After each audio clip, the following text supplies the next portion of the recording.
আজিজ ভাই, হুমায়রা নূর অনেকগুলো প্রশ্ন তুলেছেন, আপনি নিশ্চয়ই সেই প্রশ্নগুলো শুনেছেন। আসলে কিভাবে কি হচ্ছে? দেখেন, প্রথম কথা হলো জামিন অধিকার। আমাদের চোখে প্রশ্ন একটাই, ধরেন হুমায়রা নূর বলেছে আইভি রহমান। আইভি রহমান আমার এক ভাইয়ের, ছোট ভাইয়ের ক্লাসমেট। সে রাশিয়ায় লেখাপড়া করেছে, ডাক্তারি। সে তো সন্ত্রাসের বিরুদ্ধে সারা জীবন ফাইট করছে নারায়ণগঞ্জে। বলেন, যখন একটা ক্লিন লোক নিয়ে একটা আওয়ামী লীগ করবে, তখন তার ভিতরে হত্যা মামলা হয়ে গেল। এটা কেউ বিশ্বাসযোগ্য? সে বেল পাবে না, কোর্ট কোনো পায় নাই, এক্সাম্পল পায় নাই। ধরেন এমপি হয়েছে সাকিব আল হাসান, সে বিদেশে পড়ে আছে, সে এমপি হয়েছে, সে ফ্যাসিবাদের দোষর, বলেন, আপত্তি নাই। কিন্তু সে হত্যা মামলায় আসামি হয় কি করে বলেন? এই যে ধরেন অ্যাটর্নি জেনারেল ছিল, অ্যাটর্নি জেনারেল ছেলে ছিল, আইনমন্ত্রী ছিল, তারপরে করেন সাবের হোসেন চৌধুরী, তারপরে ধরেন আনিসুল হক, তারপরে ধরেন এই যে কি দরবেশ মালিক, আরে ইয়েতে শেয়ার মার্কেটে স্ক্যাম করছিল, এরা সব খুনের আসামি। ধরেন এই যে শিক্ষামন্ত্রী ছিল দীপুমণি, তার হাজব্যান্ড ব্যারিস্টার, সুপ্রিম কোর্টের অ্যাডভোকেট, সে মারা গেছে, সে এখন জামিনে চাইছে। হ্যাঁ, আপনি বলেন দীপুমণি খুন করছে, চুরি করছে, তার বিচার করেন না কেন? তাকে ট্রাইব্যুনালে ঢুকাইছেন কেন? আমার পরিষ্কার এই জন্যই প্রশ্ন ওঠে। অনেক লোক দেশে নাই, বিদেশে নাই, খুনের স্পটে নাই, তাকে মামলা দিয়েছেন, কোর্ট কি করে তাকে আটকায় রাখবে? এখন বলেন যে ম্যানেজ করা, আমার সাথে ক্রস করবেন না। না না না, ঠিক আছে, আপনি বলে নেন, পরে বলুন। মেয়ে ক্রস করেন না। আমার বক্তব্য হচ্ছে যে ফেসিবাদের দোষর বলতে কি? আওয়ামী লীগ করলেই, সমর্থন করলেই ফেসিবাদের দোষর? সে তো ফৌজদারি অপরাধ করতে হবে। অপরাধ যদি কোর্ট প্রমাণ না পায়, এখন যদি সে ম্যানেজ করে এবং ম্যানেজ হয়, কেউ ম্যানেজ হয়, আর কোর্ট পর্যন্ত যদি ম্যানেজ হয়, আমার কথা হলো এটা পুলিশ পর্যন্ত ধরেন যখন চার্জশিট দুর্বল করে দিছে, অর্থাৎ যে মামলা করেছে সে উড্ড করে ফেলছে মামলা, অথবা সে আপোষ করে ফেলছে, টাকা করি খা, তার মানে ম্যানেজ করা যায়, হওয়াও যায়। ম্যানেজ হওয়া যায়, করাও যায়, কিন্তু কোর্ট পর্যন্ত যখন বলে, তখন তো আমি বলবো যে না, কোর্টে যদি প্রাইমেসি থাকে, কেসের ফৌজদারি অপরাধ থাকে, হত্যা মামলা থাকে, হত্যা মামলা তো জামিন হবে না, তাকে ট্রাইব্যুনালে ঢুকায় দেন। ট্রাইব্যুনালে গেলে তার বেল হচ্ছে না। যেমন দীপুমণি, তার স্বামী মারা গেছে, প্যারোলে মুক্তি চাইছে, এখন তো প্যারোলে মুক্তি চাইছে, এখন তো মুক্তি পাচ্ছে না, সে মুক্তি পাচ্ছে না, এখনো পায় নাই। তো তার স্বামী তো ব্যারিস্টার এবং সে সুপ্রিম কোর্টের অ্যাডভোকেট, মারা গেছে, সে তার রাইট, প্যারোলে মুক্তি চাওয়ার তার অধিকার, এবং তার মুক্তি পাওয়া উচিত। আওয়ামী লীগের আমলে হ্যান্ডকাপ পরে লয়ে গেছে না, প্যারোলে মুক্তি দিয়ে, এগুলো খুব বিষদগার হয়েছে না? এখন তো তাই হবে। দীপুমণির স্বামীকে যদি দেখতে প্যারোলে মুক্তি দেওয়া না হয়। নগদ নিয়ে এলো হার না মানা হার অফার। সর্বনিম্ন 10,000 টাকা রেমিটেন্স নগদে পাঠালে থাকছে স্বর্ণের হার জেতার সুযোগ। আমি তো মনে করবো যে এটা নিয়েও মানুষ সিজি করবে, এটাকেও ভালো চোখে দেখবে না। আমার কথা হচ্ছে, আওয়ামী লীগের যদি যারা সত্যিকার অর্থে খুন রাজধানী করে থাকে, তাদের ফৌজদারি অপরাধে বিচার করেন। যত আওয়ামী লীগ যা করেছে 3 বছরে, 3টে নির্বাচনে, 17 বছরে, যারা সন্ত্রাসে, খুন, রাহাজানি, ফৌজদারি অপরাধে যুক্ত, তাদের তো বিচার সবাই চায়। এখন ধরেন আমাদের সাংবাদিক কয়েকজন গ্রেপ্তার করে ট্রাইব্যুনালে ঢুকাই দিয়েছে। আমি জানি এরা দুর্নীতি করছে, কেউ তারা বিচার করেন, দুর্নীতির বিচার করেন। দুর্নীতি বিচার করে আটকানো যাবে না, ট্রাইব্যুনালে ঢুকাই দিতেছে, খুনের মামলা দিয়ে দিতেছে। কেন? এইটা যখন করে, ধরেন আমার নামে, আমি কথা বলতেছি, আমার নামে, হুমায়ুনের নামে খুনের মামলা দিল, কেউ বিশ্বাস করবে? বিচার আপনি করতে পারেন, জেল দিতে পারেন, ফাঁসি দিতে পারবেন, বিশ্বাস তো কাউকে করাতে পারবেন না। আমার কথা হলো বিচার বিশ্বাসযোগ্য হতে হবে, বিশ্বাসযোগ্য। এখন সাবের হোসেন মামলা থাল চুরি করছে, ঘটি চুরি করছে, এখন তার ভিতরে তার একটা মামলায় 1 কোটি থেকে 6টা খুনের মামলায় জামিন পেয়ে গেছে।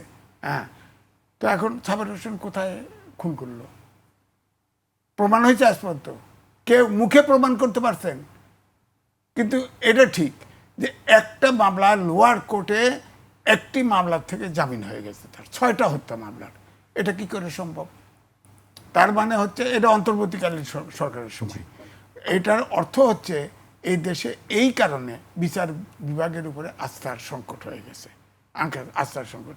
আর দুর্নীতি, যেমন বলছে, দুর্নীতি, চাঁদাবাজির কথা বলছে।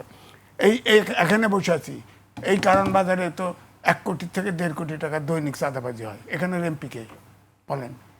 আপনার যাত্রাবাড়ির সবচেয়ে বড় মার্কেট আড়ত, ওটার চাঁদাবাজি, ওটার এমপিকে জামাত। জামাত আমার ধরেন এই যে বনশ্রীর শেষ মাথায় যে কুই বাজার, সেটা, তারপরে ওই যে বাড্ডা, এই দুটা হোলসেল মার্কেট কে? এনসিপির নাহিদ। তো এরা তো দায়িত্বে। তো এখানে চাঁদাবাজির দায়িত্ব কার? তারা ঠেকে না কেন? চিৎকার করে না কেন? চাঁদাবাজির বিরুদ্ধে চিৎকার করে না কেন? বলছে, কথা বলছে, কয় জুলাই সনদ। জুলাই সনদ ভর্তা করে খাবে? মানুষ ভাত পায় না, জুলাই সনদ ভর্তা করে খাবে? এখন ধরেন এই যে মক্তব মাদ্রাসার সমানে ধর্ষণ, রেপ, বলাৎকার হচ্ছে এবং ঢাকা ইউনিভার্সিটিতে পর্যন্ত সমকামিতা হচ্ছে, বলাৎকার, কন্ট্রাক্ট ম্যারেজ হচ্ছে, এটা নিয়ে কোনো কথা নাই। কথা নাই, কোনো কথা নেই, কোনো আওয়াজ নেই। এগুলো জায়েজ, এগুলো জায়েজ। তো সমাজটা যাচ্ছে কোথায়? সমাজটা যাচ্ছে কোথায়? এখন ধরেন কোনো কি জুলাই সনদ, হাইকোর্টে একটা রায় হয়েছিল, সেই রায়টা যখন আপিল হলো তখন বলা হলো যে হাইকোর্টের রায় মানে না, এই সংস্কার বন্ধ করে দিল। কিন্তু রায়ে যে আপিল করলো, আপিল কিন্তু বিএনপির কেউ করে নেই, আপিল করে নাই। বিএনপির শিশির মনিরও অ্যাডভোকেট ছিল, বুঝতে পারছেন? তো এখন এই আপিল সুপ্রিম কোর্টে আপিল খারিজ করে দিল, দিয়ে আপিলের সুপ্রিম কোর্টে যে রায় দিল, যেটা হার্ড, যেগুলি 7-এর ক 7-এর খ 134 ধারা বোধ হয়, যেখানে সংশোধন করা যায়, সংসদ অর্থাৎ যেগুলো সংশোধন করলে, মৌলিক সংস্কার করলে রাষ্ট্রদ্রোহী মামলায় তার মামলা হবে তার বিরুদ্ধে, সেগুলো বাতিল করে দিল। তত্ত্বাবধায়ক সরকার গণভোট রিভাইভ করে দিল এবং তারপরে জুলাই চার্টার সহ সব সংসদের হাতে ছেড়ে দিল। এখন আপনি বলেন, যখন গণভোট চাইবেন তখন বলেন আপনি সুপ্রিম কোর্টের রায় মানেন না, এটা বলছে কোনোদিন? বলছে। এখন আপনি অভ্যুত্থানের শক্তি সব মাঠে যা করতেছেন, গণভোট বাস্তবায়ন করে না। এখন গণভোটে আপনার 12 সদস্য বিশিষ্ট কমিটির প্রস্তাব দিছে। এখন বিরোধী দলের প্রধান বলছে যে ঠিক আছে করেন, কিন্তু অর্ধেক অর্ধেক রাখেন। কেন অর্ধেক অর্ধেক রাখবে? কোথায় 3 গুণ সদস্য মহিলা নারী সহ, বলেন 3 গুণ সদস্য, এখন তারা রাখবেন, রাখছে 12-5 জন আর যায় নাই, অ্যাটেন্ড করে নাই। তো অ্যাটেন্ড করলে যদি তারা কোনো প্রস্তাব দিত, কোনো সংস্কারে যদি আপনার আপত্তি করত, সেটা যুক্তি করলে সেটা অবশ্যই মাঠে বলবে, আমরা তাদের পক্ষে করতাম। হ্যাঁ, তো আমার বক্তব্য হচ্ছে, ধরেন এই যে রাষ্ট্রপতি নির্বাচনের কথা বলছে হুমায়ুনুর, আপনার আনুপাতিক হারে আপনার নারী আসনে সিট হবে। সে কারণে ডেপুটি স্পিকার প্রথমে বিএনপি অফার করলো, সেটা অ্যাকসেপ্ট করলো না, যে না প্যাকেজ দিলে হইতে হবে, করলো না। নারী আসনে অনুপাত ছাড়া সিট বেসিসে কিন্তু নারী আসন নিয়ে গেল, এনসিপিও নিল, জামাতও নিল। রাষ্ট্রপতি নির্বাচন, রাষ্ট্রপতির 70 অনুচ্ছেদ আপত্তি আছে। হ্যাঁ, আমিও চাই সংস্কার। 70 অনুচ্ছেদের যে প্রস্তাব ছিল, অর্থ বিল এবং নো কনফিডেন্স বাদে বাকিটায় স্বাধীন মতো ভোট দিতে পারবে, এটা উচিত। কারণ একটা সরকার তো অচল করে দিতে পারে না, এটা ঠিক আছে, এটা সমর্থন করি। কিন্তু 11 দল তাহলে এটা নমিনেশন দিল কেন? রাষ্ট্রপতি পদে নির্বাচন দিল কেন? তার মানে তারা মানে গেছে 70 অনুচ্ছেদ দরকার নাই।